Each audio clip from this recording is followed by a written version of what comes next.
ఈరోజు ఇందిరాగాంధీ జయంతి సందర్భంగా అందరికీ కూడా శుభాకాంక్షలు తెలియజేసుకుంటున్నాను. గత 2 రోజుల నుంచి కూడా వరంగల్లో ఉన్నటువంటి ఎమ్మెల్యేలు, ఎమ్మెల్సీలు, ఎంపీలు, మినిస్టర్లు, ఇన్ఛార్జ్ మినిస్టర్ ప్రతి ఒక్కరు కూడా చాలా ఆనందంతో ఉన్నారు. దాదాపు 5,500 కోట్లతోటి మనకి జీవోలు ఇప్పించడం జరిగింది.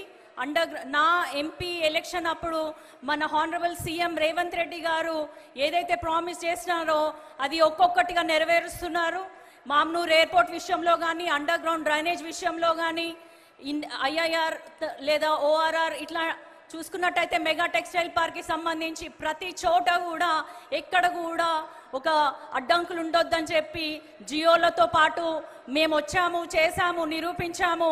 ఇది చేతల ప్రభుత్వము, ఉట్టి మాటల ప్రభుత్వం కాదని మరోసారి నిరూపించినందుకు, మా వరంగల్ మీద ఇంత దయ చూపినందుకు, వారి సొంత నియోజకవర్గంలో కూడా ఇన్ని డబ్బులు ఇచ్చారో లేదో కానీ వరంగల్ని 2వ రాజధానిగా చేయాలి, మన తెలంగాణకి అన్న మాటని నిలబెట్టుకున్న మన హానరబుల్ సీఎం రేవంత్ రెడ్డి గారికి, ఉప ముఖ్యమంత్రి గారికి, ఇతర మంత్రులకి, తోటి ఎమ్మెల్యేలకి, ఎంపీలకి, అందరికీ కూడా ప్రజాప్రతినిధులందరికీ కూడా వరంగల్ ప్రజల తరఫున పేరున ధన్యవాదాలు, కృతజ్ఞతలు తెలియజేసుకుంటున్నాను. జై హింద్.